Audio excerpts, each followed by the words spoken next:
You're on. Oh, thank you, thank you, thank you, thank you so much for. But Dave, can I just ask, am I on both channels, by the way, just a matter of interest? Thank you, thank you, thank you, thank you so much for. But Dave, can I just ask, am I on both channels? Not on Facebook at the moment. I didn't think so. All right, okay. Do you know what? I'm just going to work with what we got. Yes. Oh, is it there?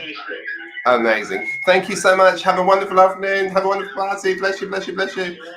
Oh, gosh. All right. Oh, my goodness gracious me. I'm so sorry. I'm so sorry. If I've learned anything, it is that I know nothing, and I mean nothing about technology. Oh, I could just cry.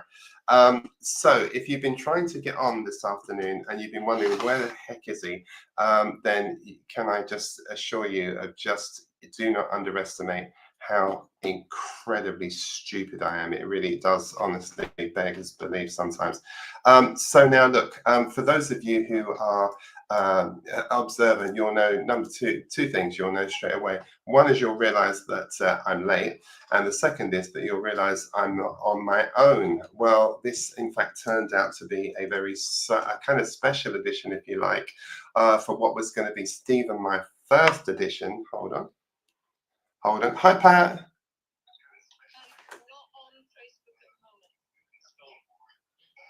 Oh, and that's so weird because I can see myself on Facebook. How crazy is that? I don't even understand that. That doesn't make no sense to me at all. Pardon?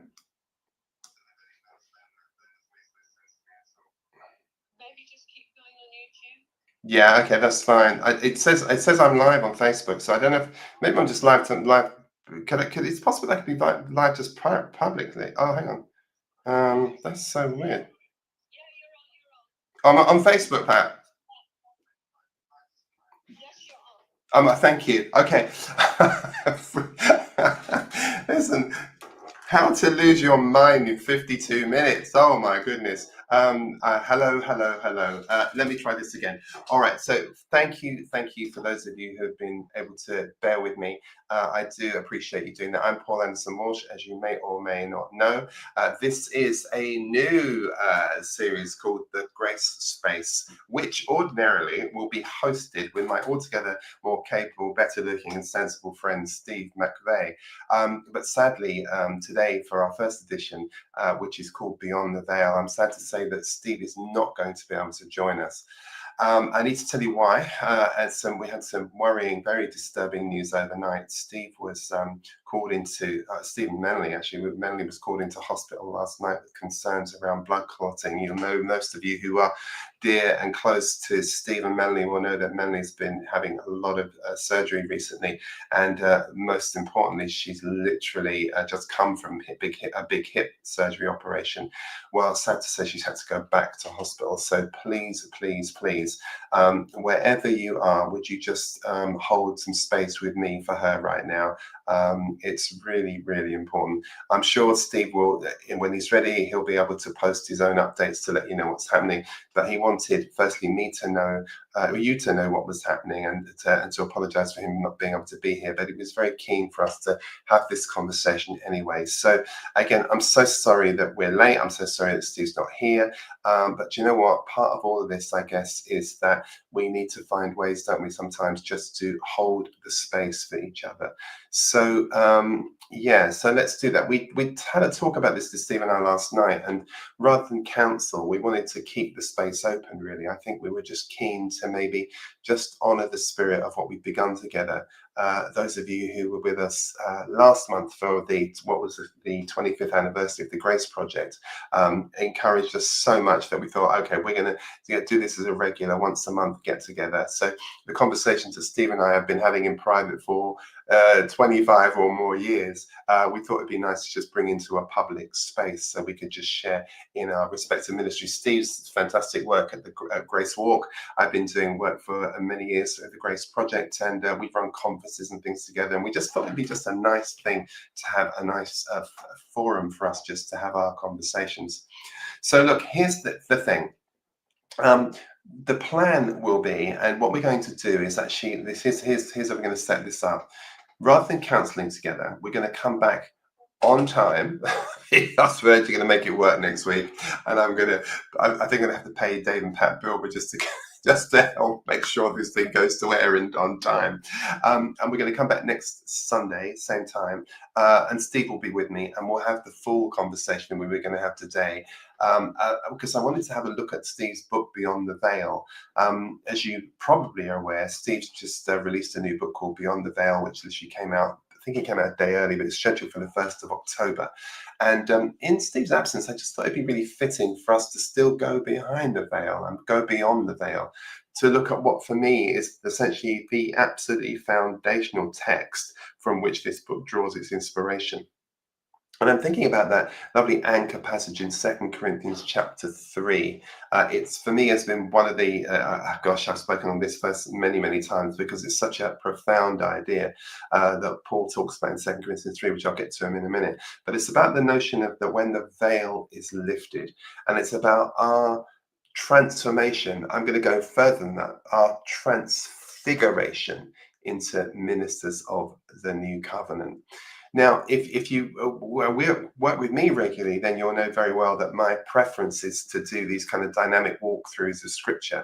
And Steve will have a different way of studying, but this is the way I tend to do it with my groups. So I'm going to just invite you to just come on one of those walks with me today, and we'll just do this for a little while. And I hope this will set us up for our time together next week when Steve is back with us. But before we do that, let's just take a moment, just a moment of just reflection and just acknowledge this moment. It's important with Steve away and Melanie in hospital. This, of course, is one of those moments, isn't it, that tests our theology, that genuinely tests us. It's where, I suppose, faith meets uncertainty and where presence meets absence. And that really is what we need to think about, how we bring our theology into real life, into the here and now. I remember reading years ago Paul Tillich's statements, this wonderful book that he wrote about the idea of my mind has gone completely blank. The Courage to Be, in Tillich's book. But here's something he says, which I think would be just helpful for us to give us a bit of anchoring. Tillich said this: the courage to be is rooted, now listen to this, is rooted in the God who appears when God has disappeared in the anxiety of doubt. So I'm wondering to myself if there is a theology, a God that is so bigger than the God that we've been able to envision so far. And this idea for me is a really tempting idea to bring us into something at a much deeper level. The courage to be, let me read this again, is rooted in the God who appears when God has disappeared in the anxiety of doubt. The God who has become a matter of belief or disbelief is a finite object and therefore must disappear in the anxiety of doubt. But when this God has disappeared, the God who is the ground of being remains. He appears when the God of theism disappears in the anxiety of doubt. The courage to be is rooted in this God who is beyond the God of theism, the God above God. Now, just think about that for a minute. The idea of the God above God, and that really is where we want to go, because I think for many of us, the God that we have been taught about, the God in our religion, is not actually the God of the Christian Bible. It's not the God that we really think about, and it's that we want to just explore. And I think the lovely thing about Beyond the Veil is it goes into taking us into that space. And I think that when the God we think we know collapses around and about us, and that will happen inevitably, just under the weight of our uncertainty. It's not no God we find, but it's the deeper presence of being itself. And that for me, I think, is a very exciting idea. It's finding deeper, that deeper presence of being itself. Now, I don't know about you, but I've had my share of moments when the God we think we knew collapsed under the weight of uncertainty. Oh, I've had many of those experiences in my life. I suspect many of you have had too. But what I found was right was that Tillich is right, in fact. It's not no God we find, it's the deeper presence of being itself. Faith then becomes the courage to affirm life even when all of the certainties in life just dissolve. And maybe that's what it means, to go beyond the veil, not escaping somehow from a world of doubt and pain, but finding the God who will hold us through it. So the invitation really is for us to have a kind of just an interactive time together, just to see if we can just work our way through this together as just us, and see what we see. And what would be great is I'm going to open up 2 Corinthians 3 to you.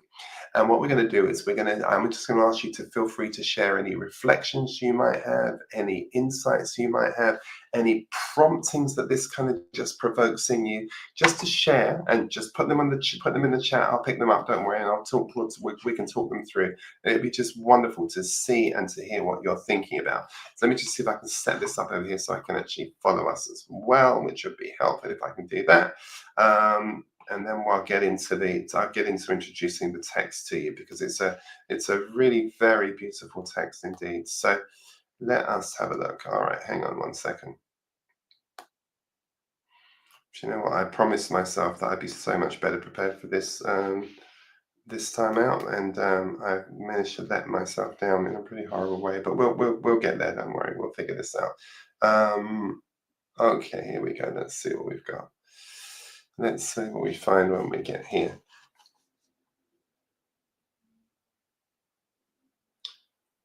Okay.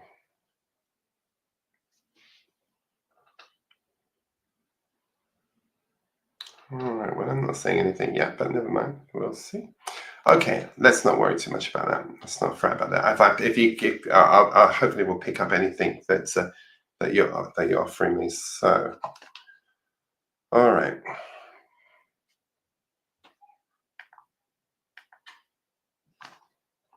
Okay. I can see it. So brilliant. Let's not fret about that. I hopefully will pick up anything that you're offering me. So, don't go away. All right. Do you not go away? All right. Okay. I can see it. So brilliant. Let's not fret about that. Okay.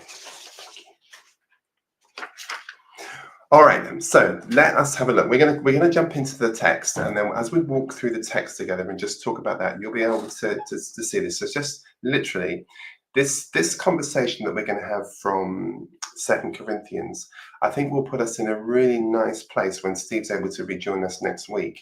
Now, listen, I know that you, like me, will be disappointed Steve's not here with us today, but let's remember the Spirit is with us. So let's lean in and let's just enjoy the time that we have together, just resting in the God who appears when all else just seems to disappear.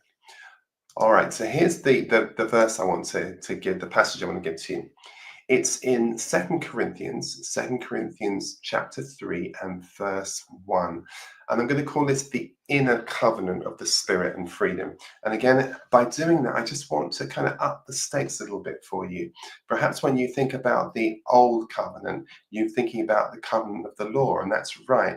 But it might be even more helpful if we think to ourselves of inner and outer. That language just might be quite useful for us. And we're thinking now about the inner covenant of the Spirit and of freedom. All right, so let's see what Paul has to say.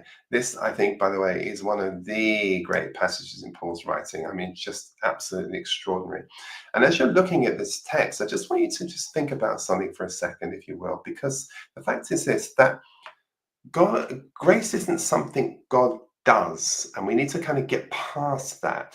Grace is who God is. And who God is who God is in you and who God is in me. And the thing is, you don't kind of move towards grace. I think that was one of the mistakes I made in my early formations around this. We don't move toward it, we wake up in it. And that really is what Beyond the Veil explores. What Steve says in Beyond the Veil is that essentially he talks about the veil is the illusion of separation. And I think that's right. The false idea that somehow that God is out there and we're just sort of trying to reach him, trying to claw our way towards him.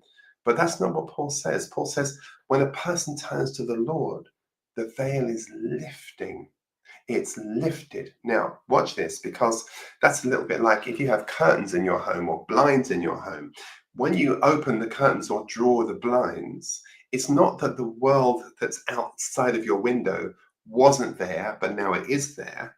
It's that it was veiled. But now once you draw the curtains, the veil is removed and you can see what's always been there. So it is with Christ. When the veil is removed, it's not that you see something that never existed in the first place. It's always been there. The Christ has always been there. Always, always, always. But it's when you turn to him, you see it. And turning doesn't mean working harder. It doesn't mean praying louder. It doesn't mean performing better. It simply means turning around, if you will, in the seat of your consciousness to notice what's already true. That's all it is. So grace is not something that's over there. Grace is something that's right here. It's inside of us, every single one of us. And the moment we stop striving to earn it, the veil begins to thin. Do you see that? And that's important. And it becomes thinner and thinner and thinner and thinner until it's sheer, until it's invisible, until it's removed. And then once that happens, a very, very exciting world opens up to you. And what that world that's opened up to is called, people like Paul Tillich call it, the ground of being, the life that holds all life together. Let me put it like this. It's the presence beneath presence. And that is really what we're after. And I love this because this means that the veil doesn't separate us from God. It separates us from our awareness of God. And it's always, always, always about conscious awareness. That's what we're always interested in when we're talking in the theology we do, about conscious awareness. So when the veil lifts, we don't discover a new God. Don't think that. We awaken to the one who never left. That's the point. That's the whole Sleeping Beauty point, that you and I were pricked by the needle of the spindle of good works and fell into a deep sleep. But when the veil is lifted, the kiss of Christ wakens you, something very exciting happens. All right, so let's have a look. And what I'm going to do is I'm going to just read a few verses to you, and I'm just going to let it sit. And what I would love, love, love you to do is to just jump in and join on the chat. Just let me know what you're seeing, what you're thinking. It would be super interesting just to get any insights from you, any sense of, just use your chat columns and so on and so forth, and let me know what you think. All right. The living letter. Are we beginning to commend ourselves again? Or do we need, as some, letters of recommendation to you or from you? You yourselves are our letter of recommendation, written on our hearts to be known and read by all. And you show that you are a letter from Christ delivered by us, not written in ink, but with the Spirit of the living God, not on tablets of stone, but on tablets of human hearts. So let that just sit with you for a second. And again, come and talk to me. Please don't be quiet. Just jump in and let me know what you're thinking. Because this is a very, very big statement that we've just read. Written not with ink, but with the Spirit of the living God on tablets of human hearts.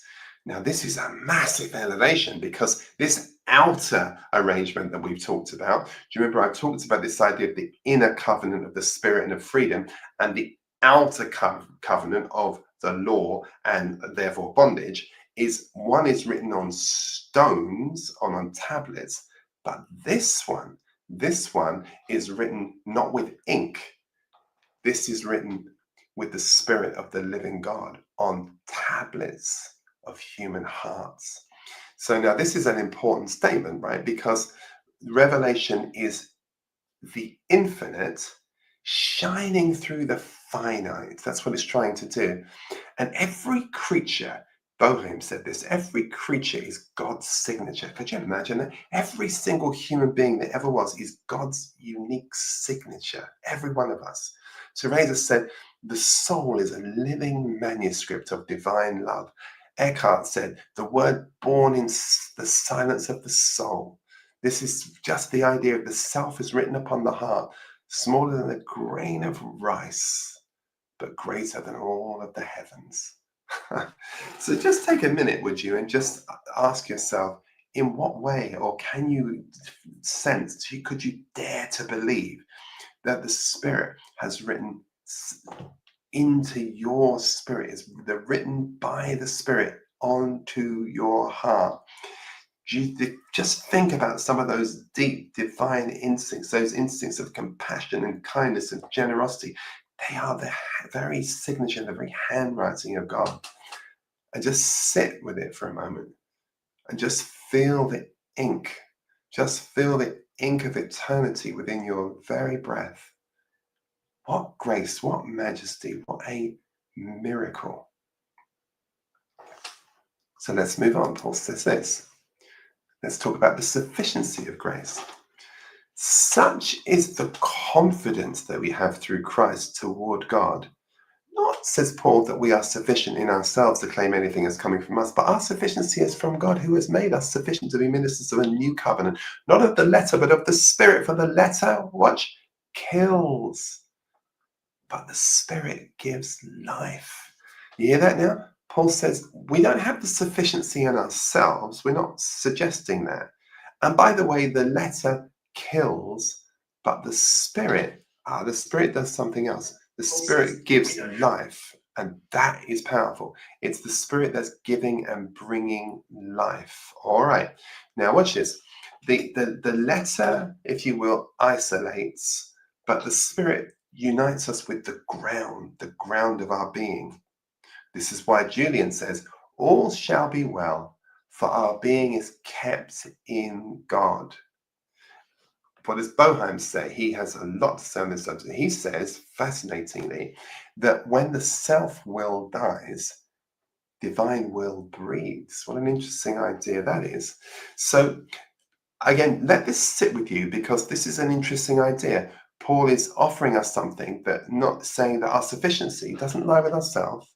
And crucially, that the letter kills us, but the Spirit gives life. Now, you may be wondering about this, the letter killing us, and say, well, why is it doing that? Because that's its function. That's what it exists to do. That's the whole point of Galatians 2:20. All right. So again, now, just recognize that.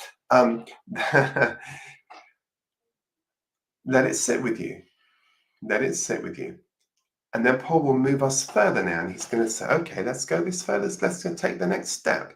And the next step is to say this, is to say that if the ministry of death, now again, if you come from a religious background, this language is going to be shocking to you, because the ministry of death is what most of us have invested our entire Christian life in. Legalism, the letter, the ministry of condemnation. Now watch, if the ministry of death, carved in letters on stone, came with such glory that the Israelites could not gaze at Moses' face because of its glory, which was being brought to an end, by the way, contrast, will not the ministry of the Spirit have even more glory? So just hold that for a second. Just hold the frame in your mind, because this is outrageous what Paul's saying.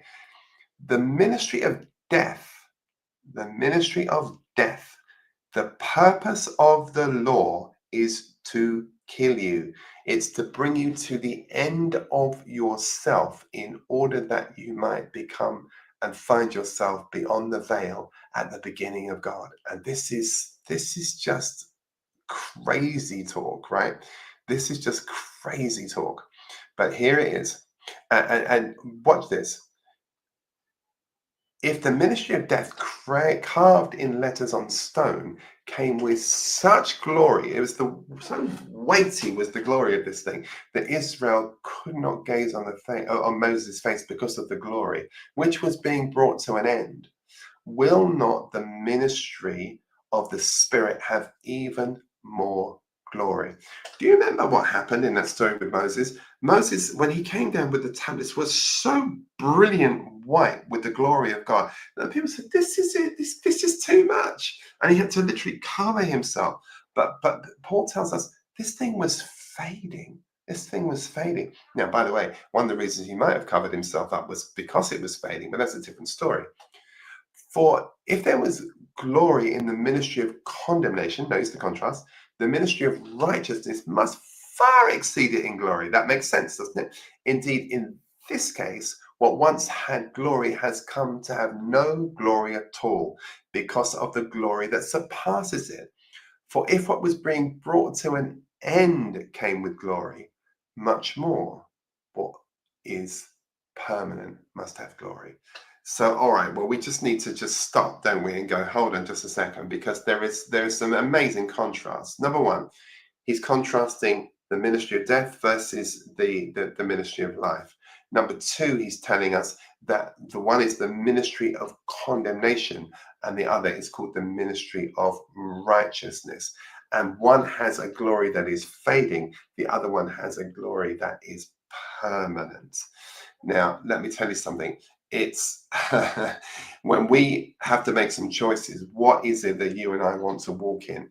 The greater glory or the lesser glory? The ministry of condemnation or the ministry of life? The one that brings condemnation or the that brings righteousness? You choose, right? But Paul says if the ministry of condemnation had glory, and it did have glory, by the way, make no mistake about that, the ministry of righteousness exceeds in glory. That's powerful. That is important to know. Now, remember, the moon doesn't strive to shine. Its light reveals itself just when the clouds depart. That's all that it does. And what happens here is that we must understand that this ministry that once had glory has nothing in comparison to what we really see and really recognize as being truly the glorious stuff. So, by the way, please feel free to jump in and tell me anything you want to share with me on here. It'd be great to hear from you. All right, so let's carry on for a second. Now, the veil of fear, if you will. So, what is this saying? Since we have such a hope, Paul says, we are very bold, not like Moses, who put a veil over his face so the Israelites might not gaze at the outcome of what was being brought to an end. Do you see that? Paul says, we've got real hope and we are really bold. We're not like Moses. Moses would put a veil over his face so that the Israelites might not gaze at the outcome of what was being brought to an end. Well, for those of you who are very invested in this law system, you might want to give that some thought, because that raises some very interesting questions to me, I think. So again, watch this. There is something about recognizing that boldness is the courage, if you like, to be transparent before being itself. That's the whole thing. The John of the Cross says, love strips the veil by fire, not by sight. So we are very bold because we have laid hold of something, or perhaps something has laid hold of us, or we have gone beyond the veil to find something that is truly extraordinary. So we can stand unveiled in fearless love. I mean, just think about what that means for you and I to be able to stand with Christ in this sort of way. I mean, it is just quite extraordinary. And now we come to this key verse, and I think this is the verse that, for me, the book is predicated upon, right? But their minds were hardened. For this, to this day, when they read the Old Covenant, look at it, the same veil remains unlifted, because only through Christ is it taken away. Yes, to this day, when Moses is read, a veil lies over their hearts. But when one turns to the Lord, the veil is removed. When one turns to the Lord, the veil is removed. And that's just what I want you to hear. When one turns to the Lord, the veil is removed. That's it. Now, can you see that? Can you recognize that for yourself? That is the simple, plain truth of it. That as soon as you and I turn to the Lord, as soon as we turn to Christ, as soon as we come to consciousness, the veil is removed. You see, turning is the awakening to union with the ground of being. That's all it is. You wake up to your union. And once you and I come alive to our union in Christ, I mean, wow, seriously, that is just a big, big deal. Something brand new has happened to us. Brand new has happened to us. And that's what we're inviting ourselves to just walk in the power of. That incredible idea of what you and I can access, what you and I can see, what you and I can gain, what you and I can live in the power of when we come in that space to Him. All right, now watch. Remember then, what you'll see is the self was never really bound, and therefore it doesn't really need any release. Rumi said this: lift the veil that hides the beloved's face. You are the veil. He believed that. Now the veil is removed. See, would you, that nothing separates you from love. Can you not hear that from Romans 8? Nothing can separate you from the love of God. And that's the beautiful point here. And so our 17th verse is this, as we move on in this passage. 17th verse is the freedom of the Spirit. Now the Lord is the Spirit, and where the Spirit of the Lord is, there is freedom. Hear it? The Spirit of the Lord. Where the Spirit of the Lord is, there is freedom. And by very implication, the absence of the consciousness of the Spirit doesn't bring freedom, it brings bondage, right? Does that not make sense? It brings bondage. So freedom is liberty from anxiety. It's participation in being, if you like. Eckhart. Steve does this lovely work in his book Beyond the Veil, where he talks to the mystics. And Eckhart, Boheim, Teresa, Bonhoeffer, all sorts of folks you'll meet in there. And Eckhart said this, he said, when I'm free of myself, I am truly free. Jacob Boheim, who those of you who are readers of Norman Grubb will know that Jacob Boheim was Norman's great inspiration. Freedom is the will surrendered to divine joy. Hear that? Freedom is the will surrendered to divine joy. So what happens is that the, if you like, the liberated one moves among and is able to live among desires and appetites, but without any attachment to them, because this liberation is very, very profound. Now, the Lord is the Spirit, and where the Spirit of the Lord is, there is freedom. And we just need to sit with that and think about maybe freedom as just openness and just live in the absolute power of that. All right. Well, finally, in this passage then, from glory to glory, that's the promise that we have. And we all, says the scripture, with unveiled face, beholding the glory of the Lord, are being transformed into the same image from one degree of glory to another. For this comes from the Lord who is the Spirit. Here again, we all with unveiled faces, beholding the glory of the Lord, are being transformed. Seeing and being are one act of grace. John of the Cross says, the soul becomes one with what it beholds. Julian of Norwich says, we're endlessly being brought up into love. That's the idea. That's the idea. Eckhart said, the birth of God in the soul is the soul's own birth into God. Very, very nice. It's a lovely idea. And we need to let that seeing come into our being. And so then, if you will, in that passage, and that's the passage we're gonna kind of jump to when we're back with Steve next week, and we'll look at the actual book. I'll kind of talk him through, to chat with him about this particular passage and how it relates to chapter 4 of his book. There are some harmonies, I think, that we might be able to see here. Firstly, the letter. The letter is about form and duality. The letter, if you like, is about law, it's about ego, it's about doctrine. The spirit, though, the spirit's about depth, the spirit's about immediacy, it's about presence, it's about participation, and it's about pure awareness. And the veil is this illusion of separation. So, freedom, then, this real point that the book is about, the courage to be nothing and thereby be all. And let me tell you something, if you come from a kind of achievement matrix, like many of us do, that takes a bit of thinking about. The courage to be nothing, the courage to be no thing, and thereby be all.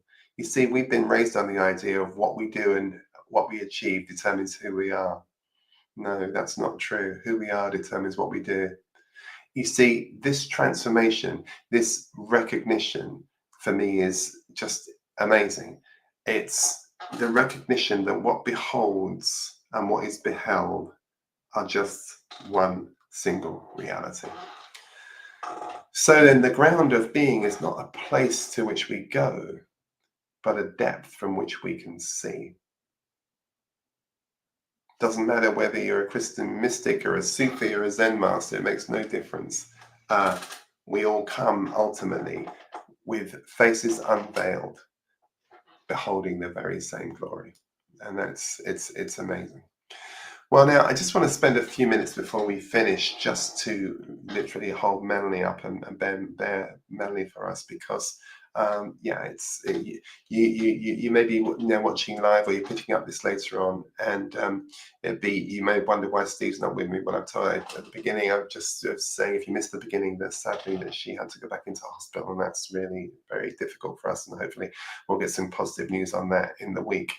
But if you're watching live, maybe you want to just share in the chat where you've been joining from. It'd be interesting to know, or just one word that just describes where you are right now. I'd love to hear this, whether you're feeling hopeful, whether you're feeling tired, whether you're feeling grateful, whether you're feeling uncertain, just what's happening for you. And by all means, please just talk to us, because it's be great if we can make this little community much more interactive. But every word matters here, right? And every word is welcome. So we'll just gather those words, whether you put them in the chat, or whether you're just thinking them through, and let's hold them together. Maybe we can just join that.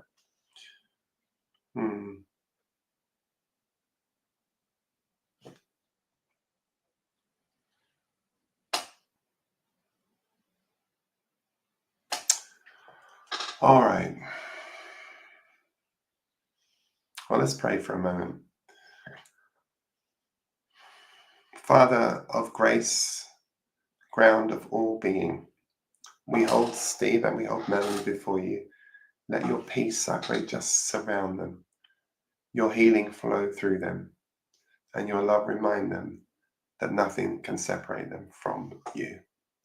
And for anybody, everybody who is listening, watching, who themselves are suffering, all who feel as though they're sitting behind a very heavy, very opaque veil, may they know, may they know that you are not beyond it, you're within it. I pray, Lord, that you would teach us to trust the unseen work of grace, to find not only victory, but also maybe vulnerability. When the veil feels heavy and particularly opaque, lift it gently, I pray. And Lord, give us eyes that can see through it until light breaks. Hold us in love. Amen. All right. Well, thank you so very, very much. It's been lovely to chat to you. I'm sorry about the slightly chaotic start to this, but as we get more practice, we will become more accomplished at it. I am quite sure.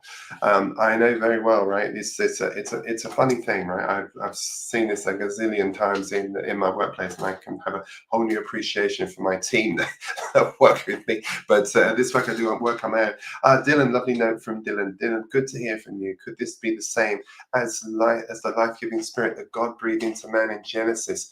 Do you know, Dylan, I think that's a really powerful idea. I think that's right. I think that parallel is really worth upholding. It's a really good call out, as usual with you, my friend, a very insightful call. So yes, I like that. I think that's a good shout. This life-giving spirit, because of course, Dylan, there's only one life-giving spirit, and this, as you said in your other note, is the spirit that knits all things together. Yeah, I think that's exactly it, and that's an important thing to offer us as we kind of come to an end of it. There is only one spirit, but what a powerful idea I think that Paul gives us when we think about this message. The simplicity of this message of his is really quite something. So, all right, well, we are going to kind of draw to a close now. Thank you very, very much for being with me. Remember Stephen Manley in your prayers, won't you, this week, please? But also just remember if you are facing a difficult time right now, and if maybe the theology that you have been holding on to doesn't seem to be working, remember these words. The courage to be is rooted in the God who appears when God has disappeared in anxiety and doubt. The God who has become a matter of belief or disbelief is a finite object and therefore must disappear in the anxiety of doubt. But when this God has disappeared, the God who is the ground of being remains. He appears when the God of theism or religion or superstition or custom or culture disappears in the anxiety of doubt.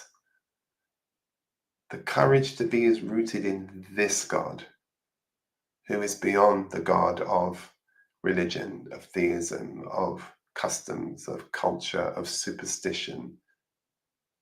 This is the God above God. And this God, my friends, is and can only ever be love. Thank you, thank you, thank you. We will be back next Sunday on these same platforms, YouTube and also on Facebook Live. So please, please, please subscribe, do whatever good things you're supposed to do with these things. And we'll look forward to being with you next time. But in the meantime, God bless you. And by all means, please just message me, inbox me if you want to catch up on anything. Great to be with you, and I wish you well and look forward to seeing you next time. All right, bye-bye for now. And my eternal thanks to Dave and Pat Barbara and Jan, who they've recruited from somewhere or other. So thank you, thank you, thank you. Have a great day. Bye-bye.